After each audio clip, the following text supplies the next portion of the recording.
From the moment the lights dimmed in the grand hall of the Aurora International Forum, a tension settled over the room so thick it felt almost electric, as though every whisper and every breath were vibrating under the chandeliers.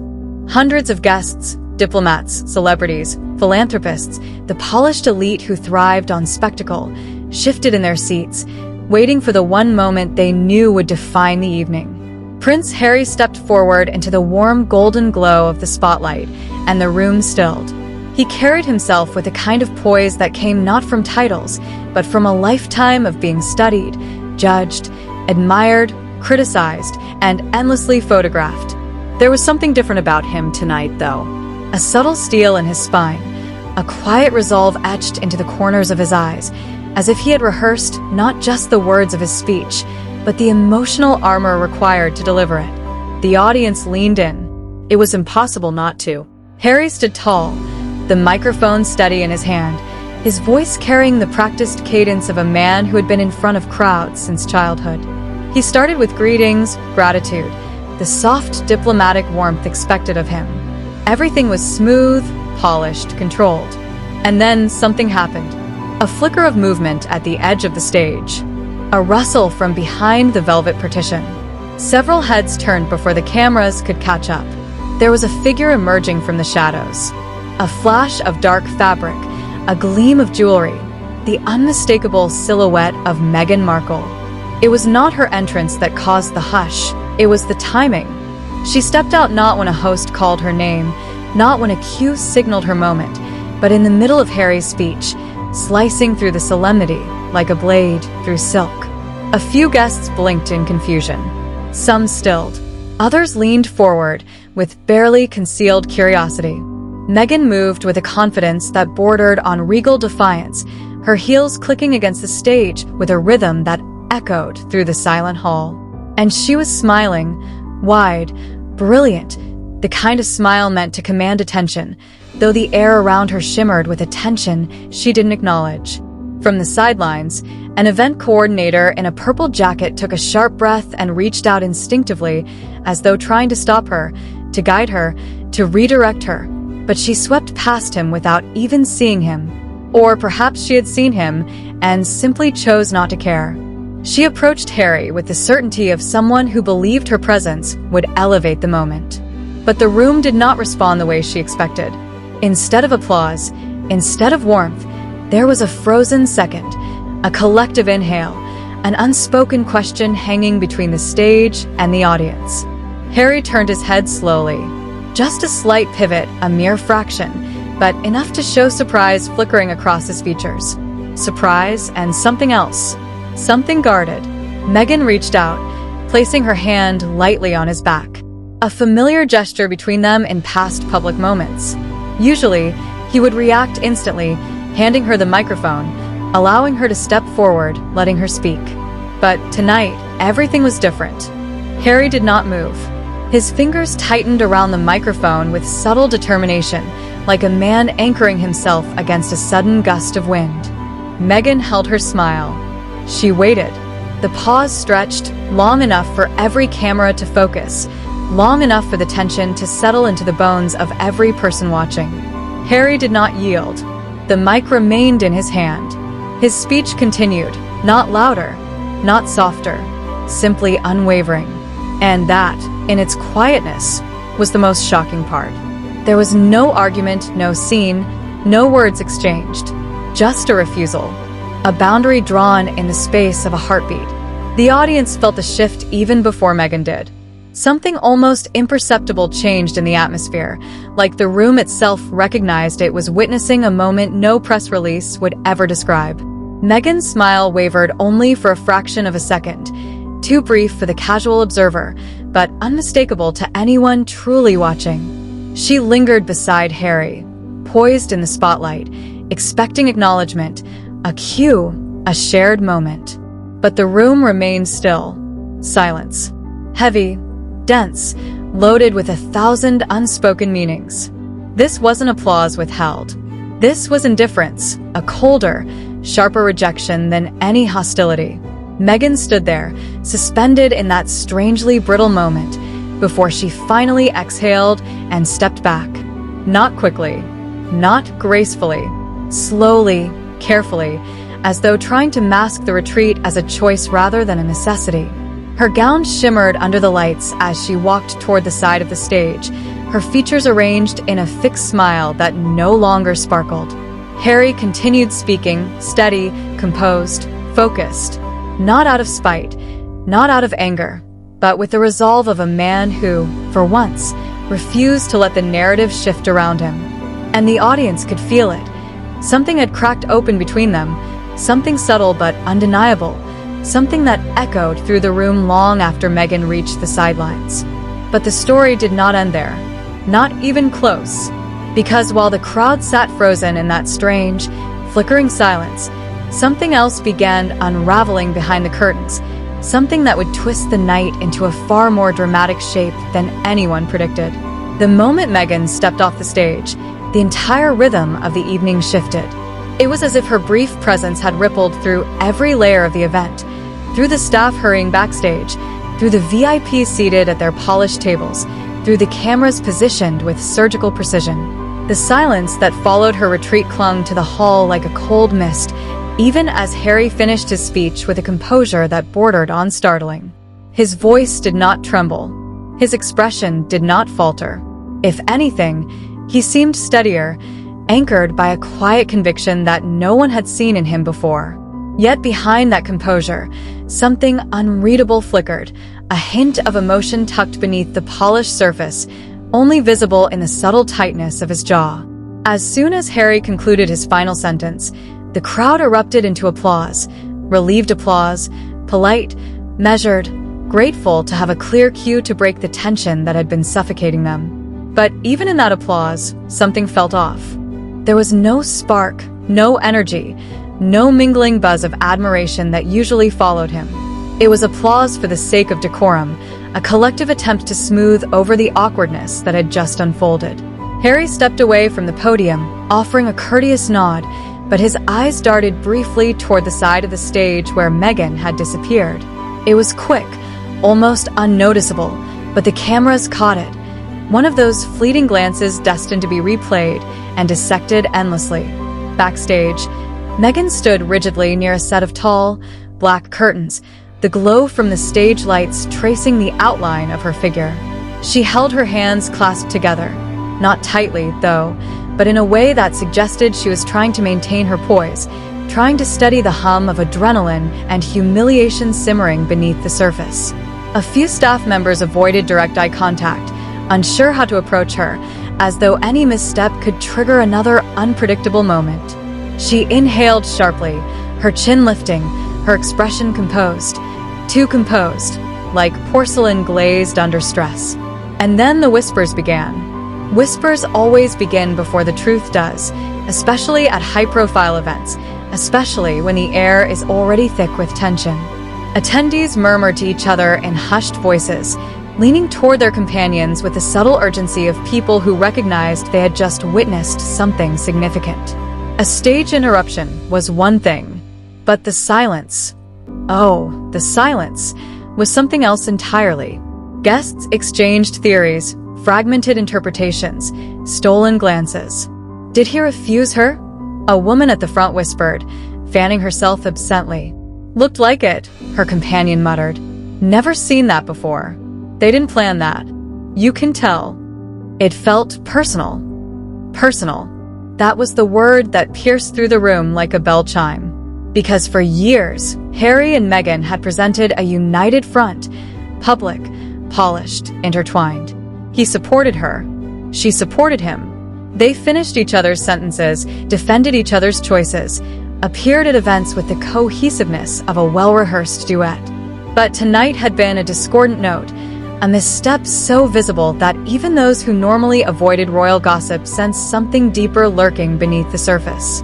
Harry stepped backstage, greeted by a cluster of event organizers who congratulated him with delicate praise, careful smiles, and eyes that darted, just once, briefly, toward Meghan. He thanked them politely. Then the crowd parted in a hesitant ripple as he walked toward her. Meghan straightened the moment she saw him, as though preparing herself for whatever interaction was about to unfold. He paused only an arm's length away from her, enough distance to maintain privacy, but not enough to suggest attachment. Their eyes locked.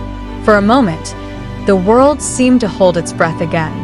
Meghan spoke first, softly, controlled, a whisper sharp enough to cut through the backstage hum. "I thought you were going to let me speak," she said, her voice calm, too calm, the kind of calm someone uses when they're fighting the urge to say more. "We discussed this." Harry inhaled, his gaze steady, not cold, not angry, but resolute in a way Meghan was not used to seeing.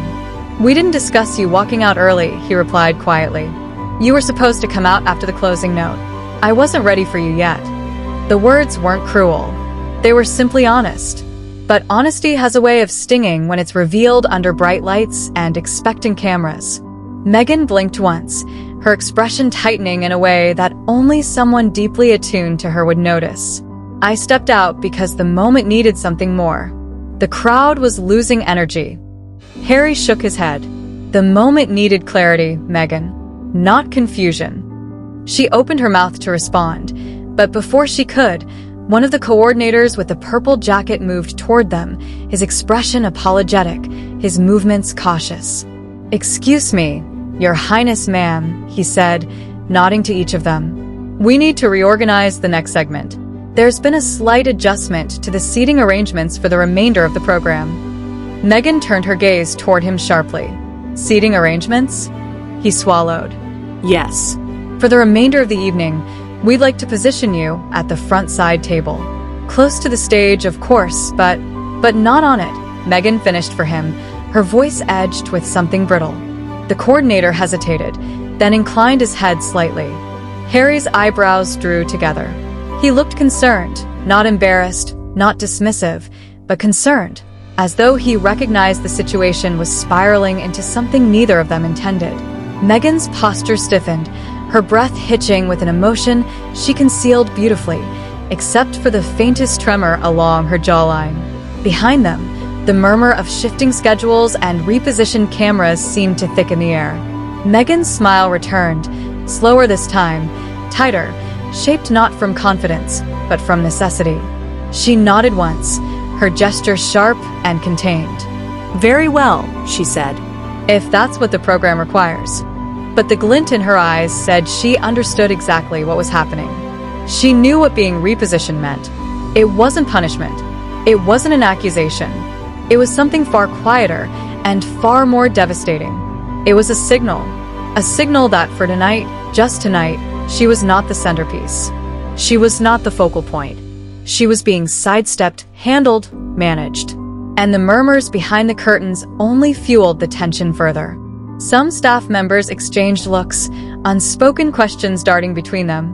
A few avoided Meghan entirely, sensing the delicate balance they needed to maintain. Harry reached out subtly, lightly touching Meghan's hand.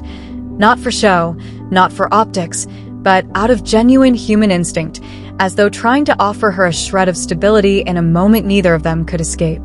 She didn't pull away, but she didn't lean in either. And that tiny space, barely an inch, felt like the largest distance in the world. As they walked toward the reception hall together, their expressions composed, their shoulders aligned, their steps synchronized, the quiet truth followed them like a shadow that refused to stay behind. Something had changed, and the night was only beginning to reveal how much. The silence that followed Meghan's outburst spread through the room like a cold, invisible fog, crawling up the walls, filling the rafters, pressing against every breath. Even the lights seemed to hesitate, dimming ever so slightly as if the entire venue were afraid to disturb the fragile, volatile moment balancing on a knife's edge. Prince Harry stood at the podium still, the blue of his eyes flickering with something caught between disbelief and exhaustion. He had always been good at hiding emotion when necessary, trained for it, raised for it, but tonight something inside him refused to stay masked. He wasn't angry. Not yet. He wasn't even surprised. It was the disappointment that hurt the most, the kind of disappointment that comes from years of trying to hold together a structure that everyone else insists on weakening from within. Meghan took a step toward him. Not fast, not dramatic, but controlled, too controlled. It was the pace of someone who had rehearsed this moment in her mind more than once. Cameras clicked in hesitant bursts. Reporters leaned forward as if magnetically drawn. She didn't look at the audience, not even for a fraction of a second. She kept her gaze locked on Harry, her expression steady, her lips pulled tight, as if fighting the tremble threatening to show. "Harry," she said, voice softer now but still sharp enough to cut through the oxygen-starved silence. Let me speak." He didn't move, not even an inch. His hands were still on either side of the podium, knuckles paling with pressure, but his chest rose and fell like a man who had just survived a wave crashing over his head. The mic in front of him buzzed faintly, catching the tiny tremor of the electricity running through the stand. Behind them, a stage manager was frantically signaling someone off stage, whispering orders into a headset, trying to create the illusion that the situation was under control when everyone knew it wasn't. The audience hadn't moved either. They were frozen, unsure if they should clap, intervene, laugh, gasp, or simply wait for whatever was coming next. Harry finally inhaled, a deep, steadying breath. Then, slowly, he stepped back from the microphone. It wasn't permission. It wasn't surrender. It was something more complex, a silent acknowledgement that sometimes the only way forward is through the storm, not around it. Meghan stepped up to the mic, fingers trembling just once before she curled them into fists. When she spoke, her voice carried a strange duality, confidence layered over something fragile, something cracking beneath the surface. "I wasn't given a mic earlier," she said, her eyes scanning the staff by the stage as if daring someone to contradict her. "I asked for one. I demanded one. And I wasn't given it." The crowd rippled, an almost sound, like the whisper of wind against closed windows. "But I'm here now," she continued, leaning closer to the mic, "and I'm going to speak." Harry's jaw tightened, but he didn't interrupt. Not yet. He was watching her the way someone watches the horizon when they feel a storm shifting direction. "I know what people say," she said, her voice growing steadier. "I know what the headlines do. I know how every gesture, every smile, every misstep gets turned into a weapon. I know the assumptions, the judgments, the lies." The room shifted. Not quite sympathy, not quite skepticism. Something in between. "And I came here tonight," she said, "because I'm tired. I'm tired of being spoken about instead of spoken to. I'm tired of being the villain in stories I didn't write." Harry finally looked up at the audience, an instinctive royal reflex, gauging the room, reading the energy, monitoring the situation like he had been taught all his life. But what he was really searching for was something much simpler, whether anyone still understood that this wasn't about royalty or titles or public narratives. This was about two people whose lives had been stretched thin by the weight of every lens, every headline, every expectation. Meghan went quiet for a moment, her eyes flicking toward Harry with an unreadable expression. Something flashed there. Anger, sadness, longing, maybe all of them tangled into something messy and human. "I know I'm not perfect," she admitted softly, "but I'm not the monster they make me out to be." Harry finally spoke, but not into the mic. His voice was low, meant only for her, but the tension in the room made the words feel amplified in the silence. "Meg," he said, "this isn't how it was supposed to go." "I know," she replied, barely above a whisper. "I know, but I can't stay silent anymore." For a moment, just a moment, they weren't standing on a stage. They weren't being watched by hundreds of eyes, recorded by dozens of cameras. They were just two people caught in a moment that had slipped out of their control. But reality snapped back quickly. A reporter in the front row coughed. A camera flash went off. Someone whispered too loudly. The room remembered itself, and so did they. Meghan straightened her back, regaining the posture she had perfected over years of public appearances.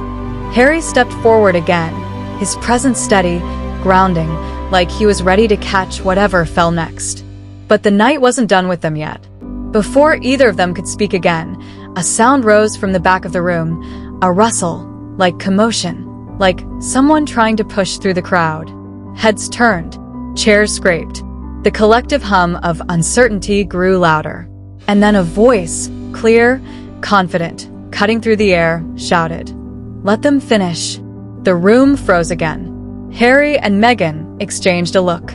But what neither of them knew, not yet, was that the person pushing through the crowd wasn't shouting in support. They were bringing a message. One that would change the energy of the room more violently than anything that had happened so far. One that would turn tension into chaos. One that would shift the entire night from dramatic to unpredictable.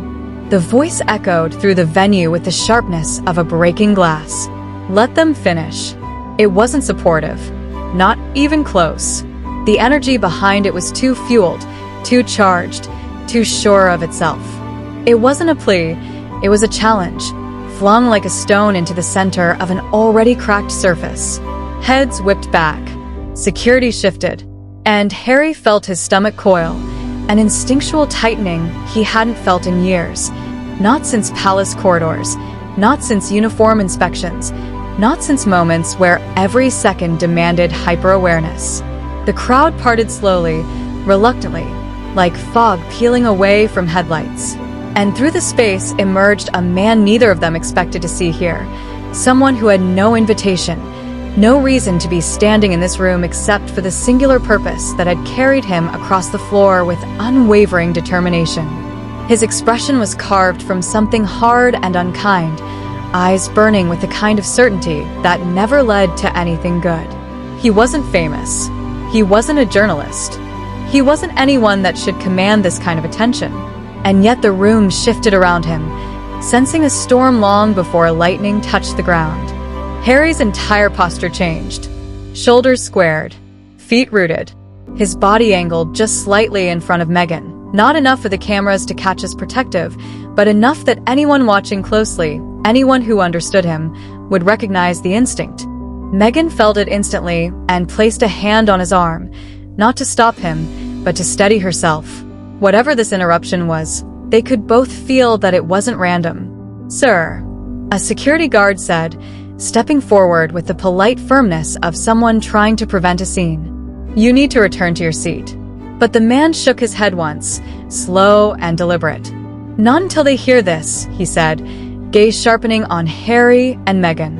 The room tensed again, but not with curiosity, with dread. Meghan's breath caught. Harry's pulse hammered. And then the stranger spoke. "You're not the only ones tired of secrets." It was a simple sentence. Only 7 words. But it dropped into the room like a detonator. Silent for a beat, then bursting into a wave of whispers, gasps, sideways glances. Even the stage lights flickered, as if startled by the tremor running through the venue. Harry leaned half an inch forward. "What are you talking about?" The man's eyes darted to the cameras, their red recording lights blinking like watchful eyes.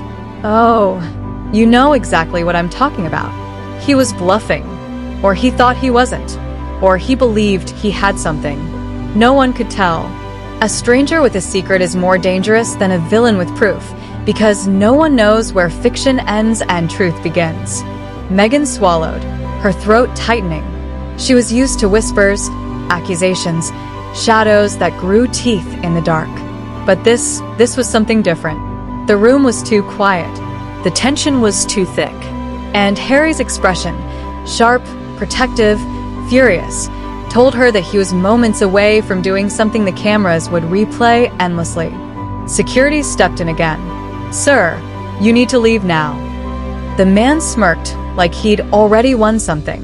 "I will," he said, lifting his hands in a slow mockery of surrender. But they needed to hear it first.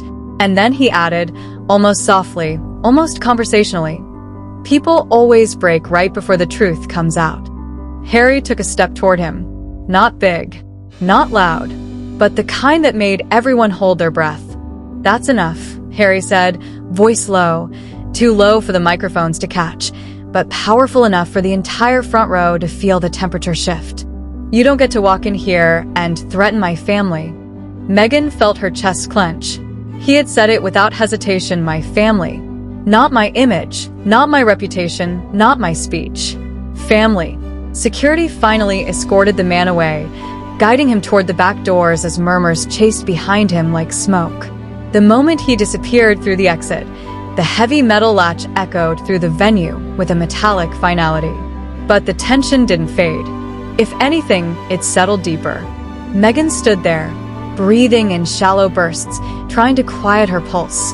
Harry stepped back beside her, the two of them now shoulder to shoulder, united not by the script or the program or the event, but by something rawer and more dangerous. The audience didn't know whether to clap or wait or flee. Harry looked at Meghan. Meghan looked at Harry, and in the quiet, in the uncertainty, she whispered, "What now?" He exhaled, finally placing his hand on the mic, steadying it as if steadying himself. "Now," he said softly, "we finish this." But they both knew the truth. The night wasn't finished with them, not even close. Something about that stranger's confidence, his certainty, the way he walked in like he owned the moment, it lingered like a cold hand pressed against the spine. Whatever he hinted at wasn't real. It wasn't credible, but it was dangerous because it was theatrical, dramatic, designed for an audience hungry for friction. And audiences never forget friction. As Meghan stepped back toward the microphone, trying to gather herself, trying to reclaim the night, the cameras zoomed in, not on her face, but on Harry's hand as it hovered near hers, the tension webbing between them, the silent question hanging in the air. Was this the breaking point? Or the turning point? The room didn't know. They didn't know.